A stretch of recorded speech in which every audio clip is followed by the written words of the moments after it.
We are all familiar with the narrative of slavery, including the transatlantic slave trade, forced labor, and the cruel treatment of men, women, and children. We also know about the eventual abolition of the slave trade. However, what many of us may not be aware of is that the abolition of the slave trade in the early 19th century gave rise to a new, and even more sinister aspect of slavery, the establishment of sex farms and slave breeding farms.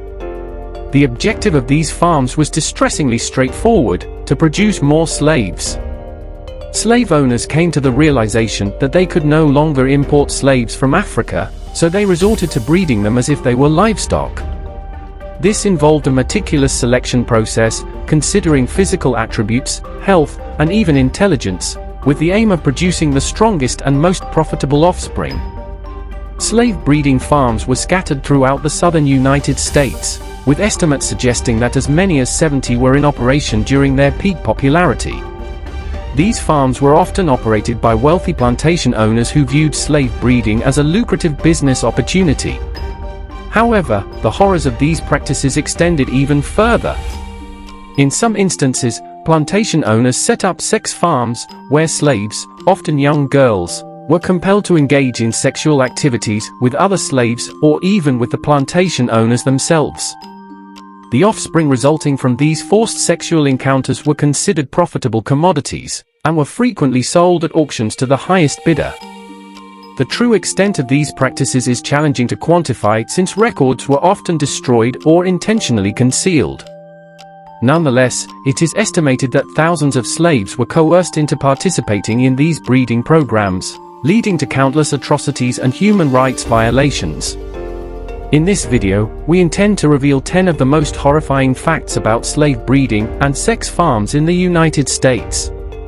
These facts may be uncomfortable to confront, but it is vital to acknowledge the brutality and inhumanity of slavery in all its forms. But before delving into these facts, please hit the subscribe button to stay updated on this channel for more content like this. Fact number 1. Enslaved women were dehumanized, seen merely as breeding machines, and forced into sexual encounters with multiple men. One of the most distressing aspects of sex farms during slavery was the dehumanization of enslaved women, who were viewed as little more than breeding machines. Plantation owners and overseers saw them solely as a means to produce more enslaved individuals, thereby increasing their wealth and power. To achieve this goal, enslaved women were often compelled to have sexual relations with multiple men, irrespective of their own desires or consent. This practice was particularly rampant in the Deep South, where the demand for enslaved labor was high.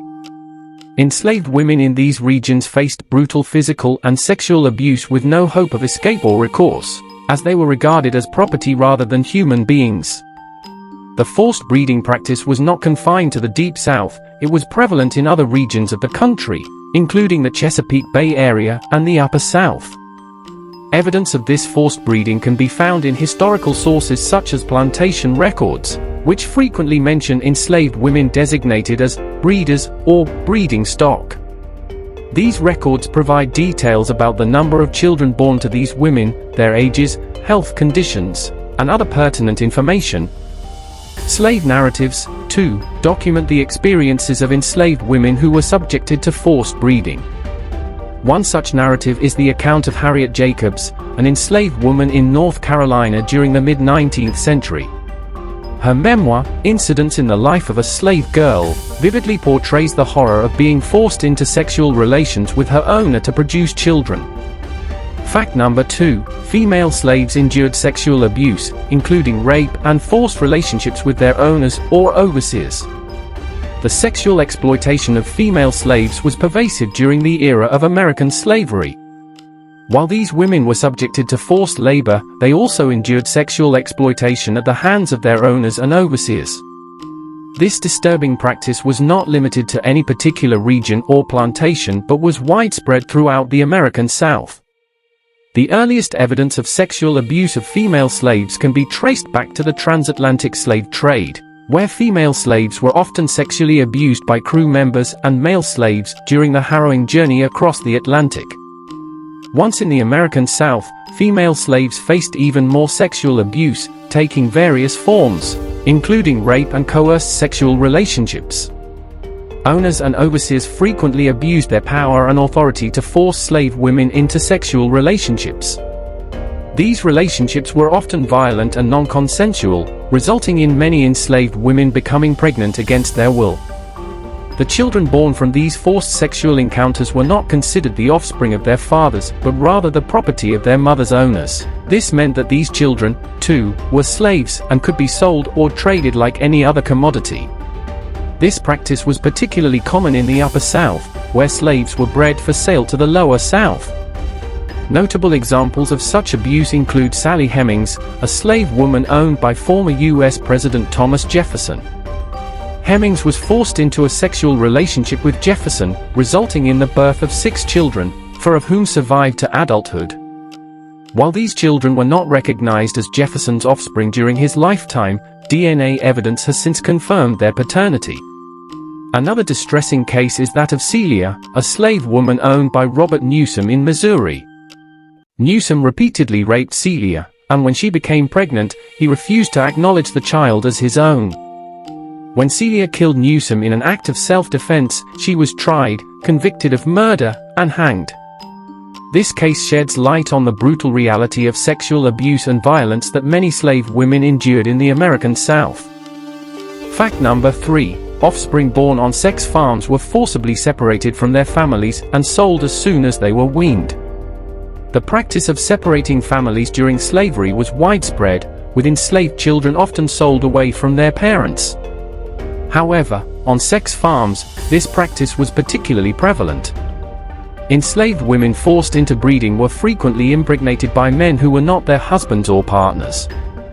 As a result, the children born on sex farms were not part of nuclear family units but were regarded as products to be sold for profit. Historical records indicate that many plantation owners viewed the sale of enslaved children as a lucrative business opportunity. Enslaved children were sold at public auctions, where they would be forcibly separated from their mothers and other family members. These auctions were traumatic experiences for both the enslaved individuals being sold and those left behind. Enslaved children were often sold for higher prices than adults, as they had the potential to grow into productive, laborious, and future breeders. The age, gender, and health of enslaved children influenced their sale prices. This practice was part of a profit-driven system that treated human beings as commodities. Edward E. Baptist, in his book, The Half Has Never Been Told, Slavery and the Making of American Capitalism, describes this practice as a key element of American capitalism during the era of slavery. Fact number 4. Slavery was a deeply dehumanizing system that treated individuals as property. Slavery was a dehumanizing system that regarded individuals as property rather than as human beings with rights, feelings, and agency. Enslaved people were denied their basic human rights and treated as commodities to be bought, sold, and owned. The dehumanization of enslaved individuals was integral to the maintenance of the institution of slavery. It allowed slave owners and overseers to justify and perpetuate the brutal treatment and exploitation of enslaved people. Enslaved individuals endured physical and emotional abuse, forced labor, and the constant threat of violence. Their families were forcibly separated, and they were denied education, legal rights, and the ability to make choices about their own lives. This dehumanization extended to every aspect of enslaved individuals' lives, including their living conditions, clothing, and access to health care. Enslaved people were subjected to harsh and inhumane punishments, including whipping, branding, and confinement in brutal conditions. They were often denied the most basic freedoms and treated as property to be bought, sold, and exploited for the financial gain of slave owners. The dehumanization of enslaved people was a deliberate and calculated aspect of the system of slavery, designed to maintain control and perpetuate the institution. Fact number 5. Slavery had a profound and lasting impact on the descendants of enslaved people. The legacy of slavery continues to affect the descendants of enslaved individuals in the United States, and has had profound and lasting consequences on their lives. The trauma, discrimination, and inequality resulting from centuries of slavery continue to shape the experiences and opportunities of Black Americans today. The economic disparities, educational inequities, and systemic racism that persist in the United States are deeply rooted in the history of slavery and its aftermath. Slavery not only denied enslaved people their freedom but also systematically stripped them of their cultural heritage, family connections, and opportunities for economic advancement. Enslaved individuals were often denied access to education, property ownership, and economic mobility, creating a cycle of generational poverty that continues to impact their descendants. The trauma of slavery, including the violence, forced separations, and dehumanization endured by enslaved individuals, has been passed down through generations and continues to affect the mental and emotional well-being of Black Americans. The fight for civil rights and racial equality in the United States is an ongoing struggle to address the legacy of slavery and its deep-seated impacts on society. Recognizing and addressing this legacy is essential to achieving justice and equality for all. It is crucial to acknowledge the enduring impact of slavery and work towards dismantling the systems of inequality and discrimination that persist today. Fact number 6. Slavery was not limited to the American South, it existed throughout the United States. While the image of slavery in the United States is often associated with the southern states, the institution of slavery existed throughout the country, including in the North and other regions.